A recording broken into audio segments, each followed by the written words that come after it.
আমার মনের ঘরেতে রেখেছি যারে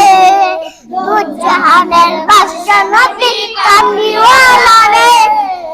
দুজাহানের বাদশা নবী কামলিওয়ালা রে